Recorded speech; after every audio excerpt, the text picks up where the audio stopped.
Hello everyone, this is Dr. B from Executive Cyber Education. I want to break away from my regular podcast format just to have a chat with you. And that is regarding the challenge you may face when you're trying to identify those critical services in your organization. My previous podcast was identifying those critical services, revenue generating services, by the way.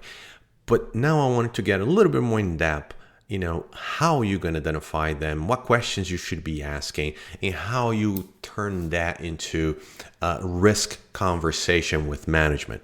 So some of the challenges that you might have heard on your organization would be, hey, the CMDB database is inaccurate or outdated. We don't have an accurate inventory of our system. So how can we even start addressing the high systems if we don't know what the high systems are? That's true, right? Most organizations, it's tough to maintain that inventory up to date. Now with the cloud computing, we have a lot more systems being deployed faster than you can imagine. So it is difficult, but don't be deterred by that, right? The other one is there's no list of critical systems. There's no data classification or data classification program. They all might be true though. They all might be true. It would be great if you have one. It would be great if you start one. But that should not be a deterrent from you to identifying those critical services. Remember, the discussion I have previously talked to you guys was a mission-based risk assessment, risk identification. So I don't need exactly that list of systems, because the way I approach this, you will arrive to a list. That will be one of the outputs of this process. So let's tackle this from the board perspective, from your executive's perspective. What is important? Then you drive down to the bottom. What is plugged into the wall, basically, right? Just imagine, take that picture. That's how you're gonna get there. So you will hear those challenges in your team. Critical data is everywhere. Where do I start? True statement. Critical data is everywhere. It's even flying in your emails. It's flying everywhere. It's in spreadsheets on the temp folders on your laptops. I mean, if you want to really get geeky in talking about those, it is everywhere. Don't let that be a deterrent. Remember, we need to approach this step by step, strategically. It is important, absolutely. Should we cover that? Absolutely. And actually, probably your security operations that you work on is already addressing that anyway, right? The way I want to see this is a little bit more strategic. So remember, I'm going to give you an example here. So let's say you are a Twitter, an Amazon, or an Instagram company, right? The revenue generating service, let's say, it should be various, but let's pick Twitter and specifically the Twitter app. How are you going to do that? And as we discussed on my previous podcast, you're going to start with the application, identifying supporting applications. You're going to get to the servers and databases. And of course, if you're talking about these companies like Twitter, Amazon, and Instagram, you will have a cloud environment, cloud containers, and how you protect them, and which ones are they, and who has them assigned. So you will drive those. This is a lot of work. I said last time, this is not trivial. I don't want to be talking in theory.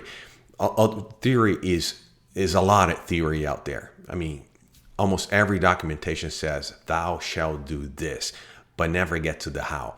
I'm a little bit more of applied science type guy, and I want to have that conversation with you. So once you identify those, you have that critical list, and that's why I left off last time. So what kind of questions would you be asking yourself after you have that? What questions that you need data points so you can start thinking a little bit more strategically, a little bit more around what is the risk to the organization? Because all of those right now that you have today perhaps are, and is very often confused, vulnerability and risk. Vulnerability is just that weakness, not the risk for the organization. The risk is more tied to the impact of that revenue. Right? So here it is. So the question you should be asking now, once you have that list, is how many vulnerabilities you have in your environment? And specifically to that environment that support that Twitter app, for example, right? Well, how many vulnerabilities you have there? And then once you have that vulnerability list, let's separate them between, high or critical, the ones that have exploits out there right now, and the mediums, the lows, and you spread them. So you're going to have basically a spectrum of vulnerabilities. So this way you can slice and dice the way you want. Let's concentrate on highs and criticals, or even the ones that have exploit. Perhaps those should be on the top of your list, right? So at that point you have those. That's one of the data points. Put that to the side. Now let's see, how old are those vulnerabilities? Now that you have the list, another slice that we can do there is, so how old are they?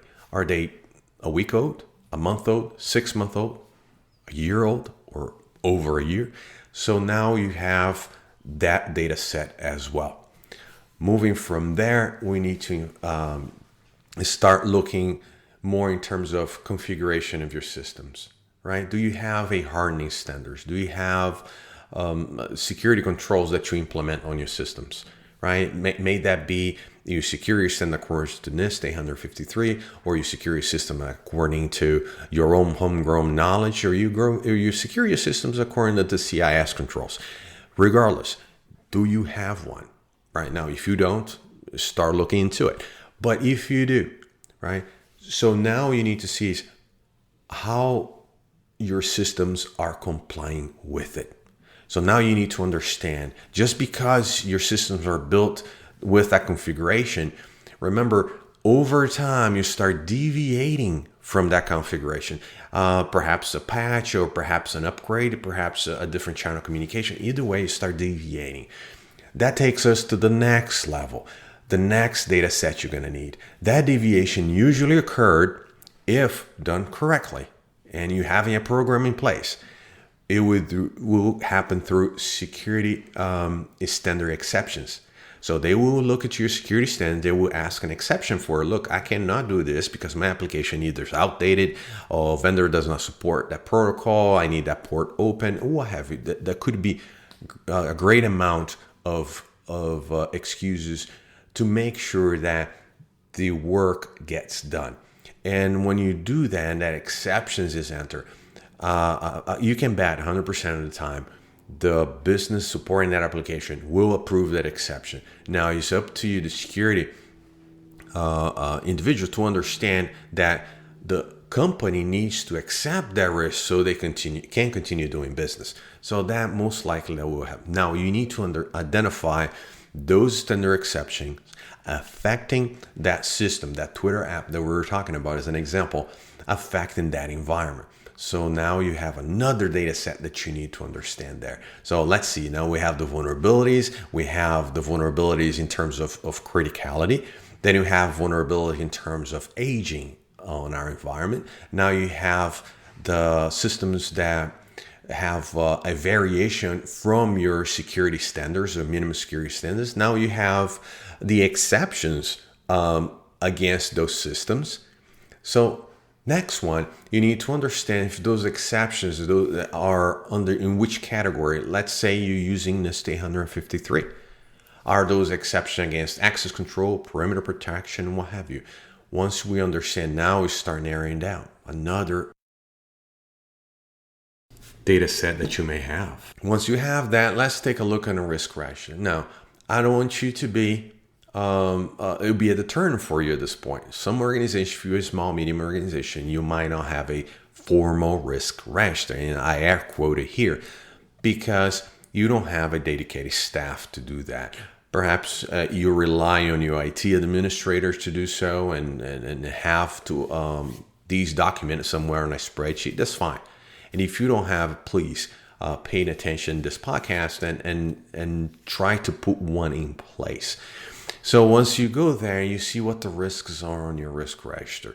What is the risk? If this happen, you will stop it or affect some way, somehow, the revenue generating services that your company provide. You identify those risks are in there, and then see which one of these affect, which one of the vulnerabilities, the security controls, the minimal security baseline affect those risks. And not necessarily the risk. Remember, if you have a risk register and they have a risk in there, associated with that risk are projects or mitigating controls or mitigating projects that are put in place, money invested, so you can diminish the risk and exposure to those risks. So you will have those projects. Now, start thinking, and I'm driving towards that direction. So now that you have the list, you have all these data points, now comes a little bit of critical thinking, a little bit of thought leadership here that you should be paying attention to. So all those risks, and you have those projects, and you're deploying new tools, you're deploying AI capabilities, you're deploying tools with machine learning capabilities, and behavior analysis is great. On the operational side, you need that. However, will that catch the weaknesses that you see on our environment today? That critical system may have a 1-year-old vulnerable, critical, or high vulnerability in that system that has not been patched. Will those tools capture that environment has several high standard exceptions against security controls, which a standard exception fundamentally means two things. One is that the business area requests the control to be weakened, or change in somehow so it can do business. Or two, it asks to bypass completely. So either way, that standard exception is a legal introduction of a vulnerability, if you will, right? A weakness. You put compensating controls, you put all that, but you need to validate those compensating controls. Sometimes we say, yes, let's open that port and we're going to monitor that port. 6 months down the road, 8 months down the road, 12 months down the road, do you still remember that you need to monitor that port? Do you still remember? So it is something that we need to be pragmatic. We need to be realistic that this needs to be continued. It's not a set it and forget it. It's always on, always monitoring, right?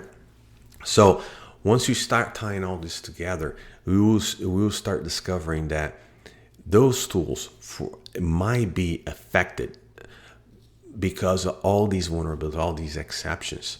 So now, will that project actually bring the risk down to the organization as you relate to that Twitter app, right? As an example, right? It will be effective. Well, it varies, right? But I believe it won't. And you can prove me wrong, but I believe it won't. Because the project is deploy a monitoring tool or a detection tool. Yes, but if you have a 1-year-old vulnerability that might have an exploit in a while, and you have not patched in a year, and you have security standard exceptions against access controls on that environment, your minimum security baseline is not a match because start deviating over time. And that combined with the risks that are in the risk register, the ones you call it important to your organization, and the project that you're doing to bring those down is not addressing these areas, I don't think it will be effective. But then again, right, is a good conversation. But this is how you will start evaluating. That's why I said don't get hung up on a premise that you don't have a CMDB database that is accurate, that you don't have a complete list, that you don't have a data classification that can tell you where the data is important to the organization. Look at this one. Look at this way, right? You have a mission-based risk program that will tell you that these tools and these apps and our services that provide revenue to the organization. I don't need a data classification in place to know that whatever's in there is important to the organization. I don't need a list from a CMDB database to know that those systems are important for the service to be serviced to our customers and clients. So don't hung up on those information, those challenges that you may receive from your team or from your leadership. There's other ways that you can arrive there. All right. I hope this was helpful. That was a quick chat, a little more in-depth, sort of follow-up from my last podcast. But I think you needed that to understand where it's coming from. Once again, I'm trying to move out from that theory to more of an actionable, get it, do it, pragmatic type of approach that you can use it, take it along and take to your organization. There's other ways to arrive to that list. And I believe this is the best way to get there because one, you hold the power to go that direction. You can do that yourself. And the fact that you very key focus on what is important to the company. Not what is important to the IT folks, not important with the cybersecurity folks, not as important to the finance folks. No, what is important to the organization. And you start from that mission base, those revenue generating systems and services that you provide. I hope this was helpful. Once again, I appreciate you spending time here with me today. This was a little breakaway and more of a chat with you and I here on my regular podcast. So once again, see you next time. This is Dr. B. I'm your host, and I'm out.